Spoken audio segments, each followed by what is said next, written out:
Mac shooting it again with Schumann. Shooting it with Schumann. We like that. We got another 49ers recap. The 49ers with a victory and cover in New Orleans. Cover, yeah. So let's first talk. Mike, you went against the Niners. Two smart guys did not. Yes. Yes, right. So tell us what you think about the game. New Orleans is going to be a better team than we think.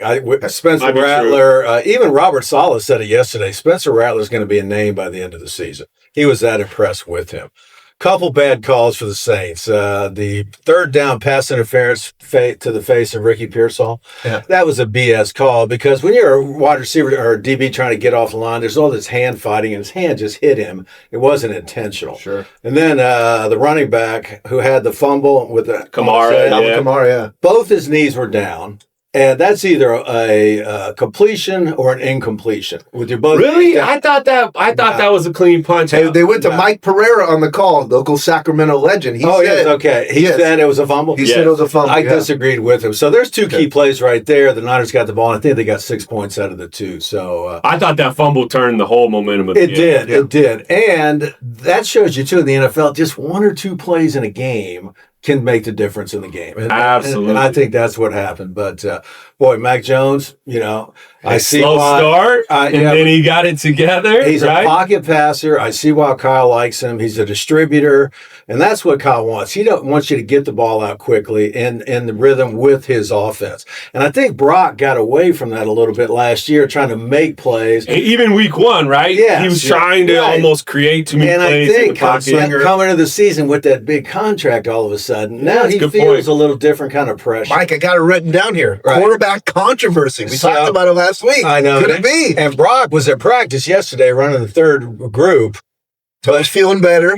All of a sudden, he's feeling better because Mac played so well. But turf toe is like a hamstring. If you come back too early, it's going to be an issue all season. Yeah. Like I said last week, we just shot our toes up with cortisone and got okay, but you couldn't practice the next week. You just keep shooting it up, and I hope that's not where they're going to go. You need two QBs now, too, no, right? No question. No question. Why, there's all like, Mac's going to play himself into a trade bait. And I'm like, why? We got him at a good contract.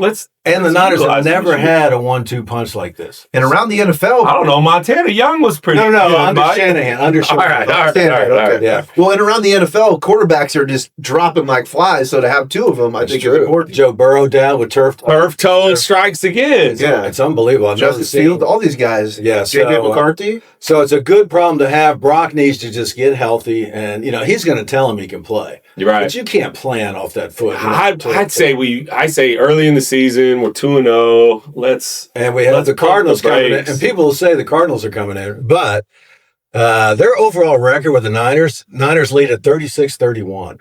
Can you think of a team who's beaten the 49ers 31 times? Well, recently, I feel like we cannot tackle Kyler Murray. Yes, and they always play well at Levi Stadium. Always. Yeah. Always. So and I think they're 2-0 if I'm not mistaken. They are. So they are 2-0. They haven't looked good, though. Yeah. No. They almost lost to Carolina. And they played the Saints and Carolina so far, right? I got that on the list here that they are 2-0. They're coming in, and I think, 2-0 for the Niners is great right now. Yes. Let's let Purdy sit for a little bit, see how this game goes, and kind of go from there. So, what were some other standouts from the game for you? Because I got one. Connor Colby. Yes. Right? 7th round guard out of Iowa, filling in. I had never heard of the dude, and I was impressed. He held up real well. Was it Ben Bartz? I think it is. He got hurt. Yep. He's gotten hurt both times. He's back on IR, too. I know, and he's gotten hurt both times he started. I think Colby might keep that job. I agree with you. He's, an Iowa farm boy. Just big guy. Yeah. Doesn't back down for anybody. So I liked him. Trent Williams struggled a little bit. So I think better than week one. Yeah. I think the offensive line looked better, right? We talked about that last time, that the offensive line was a little suspect, but I think they looked a lot better this week. And that's when a quarterback like Brock said, "Why couldn't you do that for me?" Yeah. That's right. He got this pocket. He's just sitting there. You guys like Mac better? Yeah. So. I mean, Fred Warner's playing like out of his mind. Right. But I think D. Winter, that was a big talk going into the season. They really tried to bring back Greenlaw. Greenlaw hasn't played yet this year because he's been hurt. Oh, that's right. And Winter's been amazing. Great move on the Niners. He's going to be a player in the league for a long time. He plays fast and he plays physical, man. I was impressed. The defense, Warner, Huff, Bosa, D. Winters, I think they all looked amazing in the game. And I think that was, and the Saints actually, they moved the ball. So I think the defense played really well in the game, those guys especially. And so you guys, what do you think? Let's move on to week 3. And who do we like in this game? And some kind of moving up. So right now, current line Niners -2.5. You know, it opened at only -1. I saw that Arizona might have been favored to start a little bit before we saw Mac Jones. Yes. They liked Arizona. Now it's the Niners 2.5. I think I got 44.5 as a total. Wow. 43-44, yeah. Well, I think both secondaries are kind of questionable. Upton Stout's getting a little bit of abuse because he's young, he's learning. Renardo Green, another corner, second year, kind of a slump. 2 really young safeties, and Lenore's probably the only guy in the second. Lenore's, they don't even challenge him now. Is he to the point where, maybe primetime he doesn't get talked about because we don't even hear his name? But that's where you go out to the 49ers, their secondary. Now, on the other side, the Cardinals are injured, their entire secondary. Yep. So Mac Jones could have a 400-yard game if they open up. So you like the over? So, I think this is going to be big. Murray, their quarterback, hadn't really broken out. Maybe he seems to always play well against the 49ers. So it's going to be interesting. Like I said, and I think the Cardinals are really going to come up and try to make the 49ers run, maybe only rush 3, and to take the pressure off their secondary. So it's going to be interesting. And if that's the case, McCaffrey's only had 1 run of distance, 13 yards, and he's getting his 100 a game. I don't know. I just don't know what to thought he had a little bit more juice in week 2. I agree. That's a great observation. But I'm just still waiting to see, or maybe this is all we're going to get from him. But I'll take 150 yards from a running back. Sure. And Shanahan said he caught that touchdown. He runs the best routes of any running back in the NFL. Yeah. And I said to myself, well, he's running against linebackers. He should be getting open. So. Yeah. All right. So you like the over. I like the over too. What about the game? It's interesting. The Cardinals are good at home. I'm telling you. Good at Levi? Yeah. Good at Levi, yeah. I'll take the Cardinals again. Okay. This is a conflicting because I played for the Cardinals and I played for the 49ers. All right. Of course, the Cardinals were in St. Louis. Okay. That's how long ago it was with them. So it's always a conflict for me, but I think Murray might have a breakout game. Now Mac Jones is on film, so you have a little more to look at. But okay, Mike, we got you down for 2.5 in Cardinals. Okay. Yeah. And I think that's but I'm 0-2 on the year. So yes. Yeah. I want you to keep picking against the Niners because they keep working good so far. Okay. Yeah. That's a good hot take. So this is good for me. I'm taking the Niners in the over. Okay. I incorrectly went under last week. So I'm going to fix that. I'm going to go over this week. I agree. I think both teams are a little banged up in the back end, so I like the Niners and the over. And I will say, D. Winter maybe spies Kyler Murray a little bit. Somebody had a lot of trouble containing him. And, D. Winters, maybe he can be an X factor defensively spying Kyler. Okay, so I'm taking the Niners. Big surprise here. I'm going to take the Niners. And I'm gonna take the under in this game. All right. Okay. I got it at 43.5. I like your 44. I'm gonna take the under and the Niners. I think what my concern is you talked about the secondary, Mike, for the Arizona Cardinals, but the Niners receivers continue to be banged up. Right, so we'll see if if Jennings is going to be. He didn't practice yesterday. Yeah, he's not practicing. So I like maybe you need to practice. But he had a good game. Jordan Watkins is back. I think. Is he going to play? I don't know if they're going to activate him or not. And that's a little question mark as the wide receivers. Yeah, little question mark. And Arizona, obviously, they're hurting the secondary, but I still like the Niners. But I'm going to go under. And so let's move on to key players of the game. Who are you going to have, Mike, for a key player in this game? Boy. That's a good question. I'm going to say Mac again. Okay. So can he do it 2 weeks in a row? He was a little shaky, he got under his feet. But I just like the way he orchestrates the offense. He gets the ball out quick, on time, 3 steps, throw, 5 steps, throw. So I'm going to say Mac. Mac might have another kind of breakout game. Love it. Yeah. I'm sticking with D. Winter. I feel like the X factor will be in the middle. And we've had so much trouble stopping Kyler in the run game, the scramble game, the read option. So hopefully, I know that will be an emphasis from Bob Saleh this week. And D. Winter's the guy to shut that down. My guy this week, Ricky Pershaw. He's back. I think Ricky's going to have a big game.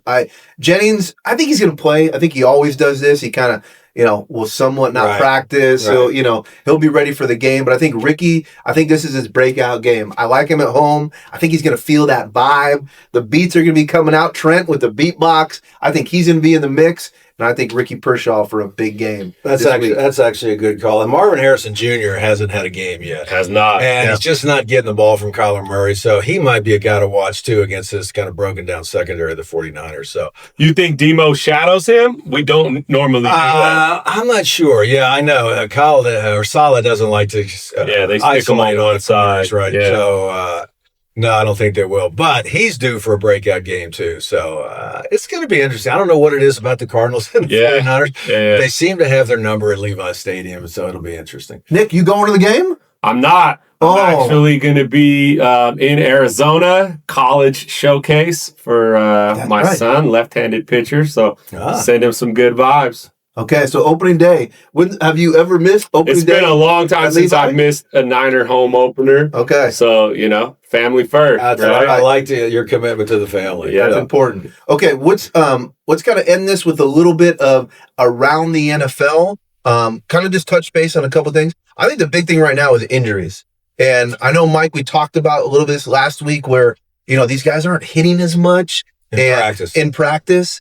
And it just seems like the NFL is like, these guys are dropping like flies. A lot of quarterbacks are out right now, which I think helps the Niners' case here, right? So if McCarthy's down in the NFC, Burrow, Justin Fields, they're talking is not playing. Purdy's even hurt. So if they can make this run a little bit and, start racking up wins, I think it's going to be very important. Yeah, to your point about not hitting and then training camp. So I also saw that rushing is actually down. Average of 30 yards a game. Wow. This first 2 weeks compared to last year, right? Because we thought, the Eagles won the Super Bowl with this ground and pound game, and it's a copycat league, and everyone's going to come out running the ball. And then through 2 weeks, not as much, right?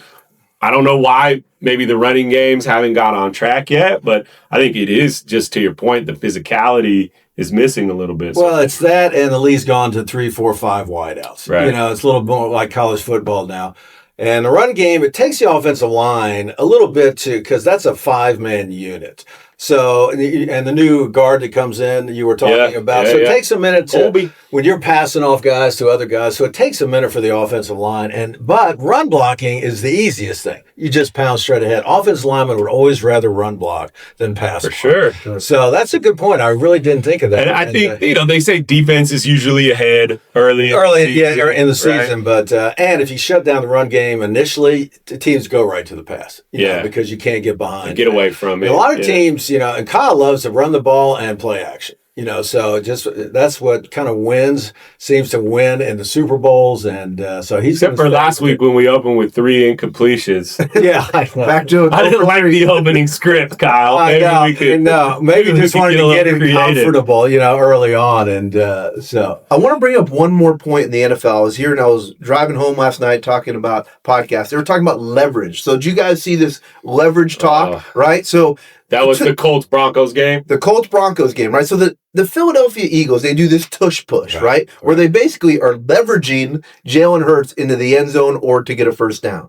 But I guess for a punt or for a kick, you can't push anybody into the center, right? So it's like the NFL's got to fix this. They got to figure out what's going on. I guarantee this is the last year of the tush-push. Yeah. Because it's ugly. And players hate it. The guys who are running it. Blandino said he has no idea how to spot the ball. Yeah, exactly. After the tush push. You can't tell. They showed all that video. The Eagles guards were literally leaving way before the ball was snapped multiple times. Remember Walter Payton used to jump over? Right, yeah. You know, now it's kind that of going cool. under. You know? And somebody did it last week. I can't remember who it was. It was it was Browning. Yeah, Browning. there you go. Folsom High. Right. So, friend of the show. I just, trends. Yeah. What happens in the NFL. And I think what's going to happen is I think somebody's going to get hurt doing that tush push, right. and they're just going to have to basically outlaw that. It was close to getting voted out last year. I think this is it. Well, it's not a legitimate play. You got somebody it's a stupid play. Yeah. But it's it's taken over in the league, and it's hard to get rid of those kind of things. So no leverage. Come on, no leverage. Get that leverage out of it. What teams are standing out to you guys so far? Well, I mean, here's my thing. I think the Packers look really good. And not only does their offense look really good, but their defense has got guys flying around everywhere. I mean, they're scary. They're fast. Packers are the class of the NFC for sure. I mean, obviously, you know, the Eagles beat the Chiefs this week, and I had Chiefs 0-2, which is kind of interesting. But I think those are the teams that are looking in Buffalo. Yeah, surprise team for me, though, is the Colts. Yes. You know what I mean? Jones beating Denver like that. Right. And with Daniel Jones cast off. Right. Well, they've had some athletes there, but Anthony Richardson just kind of didn't kick in his first couple of years. So Jones was a Band-Aid. We'll see how long. I didn't think they would play this good offensive. Through 2 games, no punts. Wow. That's pretty impressive for Daniel Jones and the Colts. And they played the Broncos, who are supposed to be a top 3, top 5 defense. Well, Jones and Mack, are both examples of, going somewhere and leaving that team, to get thrown to the Giants, who are horrible coaching. Mm-hmm. He goes somewhere where they have decent coaches and he can play. Yeah. Mack did the same thing. He's been on 3 teams, and Kyle's like quarterback rehab. He is. Quarterbacks want to come to the 49ers to be the backup. Him and Kevin O'Connell, too. Yeah, exactly. Right? In Minnesota, same thing. So, and McCarthy's hurt. Yeah. So he's going to miss a couple. Carson Wentz era there. Oh, my God. That game's going to be terrible. Is that where he is now? That's the starter for the Vikings. I can't keep up. My goodness. Yeah. Hey, listen, I mean, this is probably, what do you think, his 9th or 10th year? That's the thing about backup quarterbacks. You get paid, you stay in the league, you don't get hurt as much. I'll carry a clipboard for $5 million. Yeah, I think somebody would do that. Yeah. So, I think the NFL is shaping up. I mean, listen, after 2 weeks, we see a little bit of trends here, but I think this will probably be a big week. We'll start to see where the breakout teams are coming. Yeah, usually about the 4th week, teams kind of see what they have, make adjustments, and pretty much go from there. But the NFC West, 3 teams are 2-0? Yeah, it's a battle. You got 2-0 teams going up against each other. We didn't even talk about the Rams. That's another team that looks really good defensively. It's true. Matthew Stafford, he just wins games. So that's going to be interesting. And, the 49ers have, I think, Jacksonville after this game. So if they get into the Rams, which is week 5 at 4-0, and both of them are 4-0, that's going to be a great game for this early in the season. That'll be fun. All right. Catch us next week for another recap.